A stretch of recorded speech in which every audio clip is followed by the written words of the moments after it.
So you started your fitness journey. Maybe you've been training for a few weeks, months, years even, and you've made solid progress, but you may have noticed that one side of your body looks bigger than the other, or maybe you notice that one arm tends to give out before the other, and you swear to God it's not because of anything extracurricular. You've opened up Pandora's box of aesthetics and realized you've developed a muscular imbalance. Or maybe you've had it all along and you just started realizing it now. Regardless, muscular imbalances appear in 3 different forms. Firstly, joint muscular imbalances are caused by a mismatch in strength between antagonistic muscle groups surrounding one joint.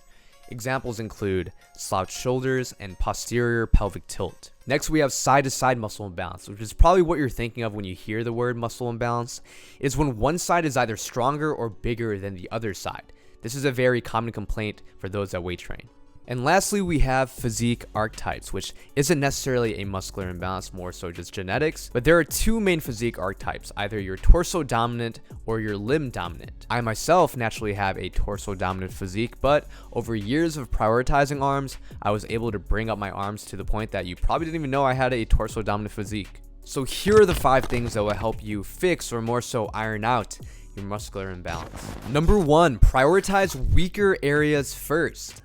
This means changing your exercise order so that the weaker lagging muscle groups are done in the beginning of the workout, or at the very least early on in the workout. So if chest is a lagging body part for you and you have an arm dominant physique, you should do your chest exercises in the beginning of the workout and your arm exercises or whatever else you're doing later on. And in the case of a side-to-side muscle imbalance, prioritize training the weaker side first and then the stronger side after. This is because the more sets you do throughout a workout, the more fatigue you naturally will accumulate. Physically and mentally, this will impact your performance and of course potentially your gains. And yes, that technically means if you are torso dominant and it is truly a priority of yours to bring up your arms, then you should be doing your arm movements in the beginning of the workout, even though they're technically generally going to be more isolation movements, and then your compound movements or whatever is left at the end, unlike what most people will tell you. Number 2, incorporate unilateral exercises for side-to-side muscular imbalances. This is when you train one side at a time instead of training both at the same time, which is bilaterally. Now, if you remember one thing from this video, when you're training unilaterally, always start with the weaker side. In fact, choose the weight and reps based off of that weaker side and just match it with your stronger side. Always think to yourself, I'm only as strong as my weakest link. This is to prevent yourself from overdoing on your stronger side and exacerbating the muscular imbalance. Examples of unilateral exercises that I personally enjoy include unilateral crossbody tricep extension, unilateral cable lateral raise, and unilateral machine low row. Now, unilateral training has an advantage beyond just correcting muscular imbalances, as it also helps center your focus to that one side and has been shown to help recruit more muscle fibers in the form of high threshold motor units, which essentially is better for hypertrophy. Now, the caveat is this only applies when the unilateral variant is more stable than the bilateral variant, like in the case in a dumbbell row. But unfortunately, not every single exercise is going to be more stable when done unilaterally. So if that is the case, move on to number 3, and that is prioritize isolateral movements for side-to-side muscular imbalances. Now, allow me to quickly break down this terminology. Bilateral movements are exercises with both sides working at the same time. Unilateral movements are exercises where only one side is working at a given time. And isolateral movements are exercises where both sides can be working at the same time, but each side is independently responsible for its own weight. The types of equipment that allow for isolateral training are dumbbells, machines, and cables. Now, to give y'all some good examples of isolateral exercises starting with chest, we got incline dumbbell bench press, cable flies, and the hammer strength machine incline press. And then for triceps, we got your dumbbell skull crushers and katana extensions. And lastly, for shoulders, we have the high to low rear delt fly for the rear delts and the seated dumbbell shoulder press for the front delts. And if you regularly watch my videos, you're already probably doing a number of those exercises I mentioned. In fact, you may have even heard from some people that working with dumbbells is better than barbells for overall hypertrophy. And honestly, for pretty good reason. Generally speaking, you can get a deeper stretch and a better range of motion with isolateral movements, which is good for hypertrophy. But also, they're great for addressing side-to-side muscular imbalances because one side cannot overpower the other side.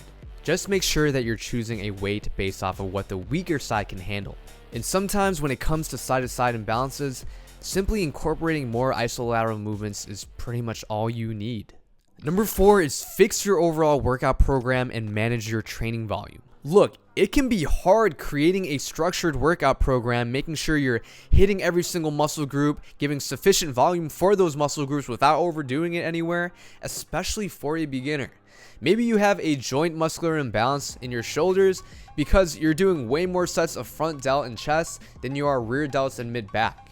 In this case, not only starting with rear delt exercises can help, but also making sure you've structured a program that actually gives you the same or if not more volume for those weaker muscle groups, thus prioritizing it. Now, keep in mind that higher volume doesn't always mean more growth. In my opinion, exercise order and exercise choice matters way more, especially once you get to around 12 sets. In my opinion, you should try to figure out if you have redundancies in your training rather than looking to add more sets or add more volume. For example, let's say your chest is more dominant than your back, and you normally do 4 chest exercises each week, 3 sets each, but you also do 4 back exercises each week, all 3 sets each. However, all 4 back exercises are done in the sagittal plane. They're upper lat focused exercises with your arms tucked to your side, and you don't have one single mid back exercise where your elbows are more flared. You're using a pronated grip, so now your mid back is weak, and to make things worse, you happen to train all your back exercises all in one day. In this case, were you genetically cursed by the aesthetic gods and now you gotta do whatever you can to correct this muscle imbalance, knowing it's gonna be an uphill battle? Or was it just that your workout programming kinda sucked? Well, I'd say it's the latter. So instead of doing 4 versions of essentially the same shit, I would firstly change up some of the exercises to avoid redundancy, and then I would ideally divide those exercises across multiple working days. And basically, the muscular imbalance could have stemmed from just improper workout programming, so making sure you're organized is super important. Now, if you're personally struggling with creating your own workout program and meal plan, then I highly recommend you apply to my exclusive one-on-one fitness coaching program. Based off of your needs, I will be creating a custom workout program and meal plan with the help of a nutritionist for your specific goals. Now, after a month of being in phase 1 of my coaching program, we will then hop on a call where we will further discuss about your fitness goals and see what we can do to actually get you to your dream physique. That is always the biggest goal. It gets me super excited actually just talking about this. So if you're interested, make sure you get in before December 26th because I am running a competition for phase 1 where you can actually win prizes. So make sure to secure your spot by December 26th. The link to apply and get more information about my overall coaching program is in the description. Now, once you apply, expect a text to your cell or email from either me or my assistant Jordan. If you get a text from Jordan, Jordan's not a scam artist. That is in fact my assistant. So definitely reply and we can take it from there. Looking forward to talking to y'all. And number 5 is be patient and accept it.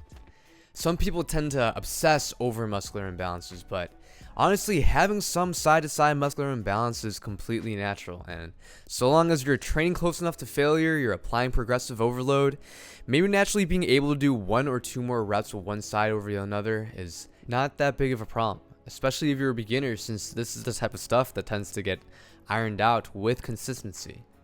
Also, if you're not a competitive bodybuilder, aesthetics is subjective. If you're naturally more torso dominant and you like the look of being torso dominant, there's no reason to have to worry about being torso dominant in the first place and dedicating more time with your arms if you don't really care about it. Ultimately, enjoy the journey, guys. Train hard, apply the advice outlined in this video, and you will eventually get there. You just gotta be consistent with it. So don't forget to leave a like, subscribe if you want to see more videos just like this, and I'll see you on the next one. Peace.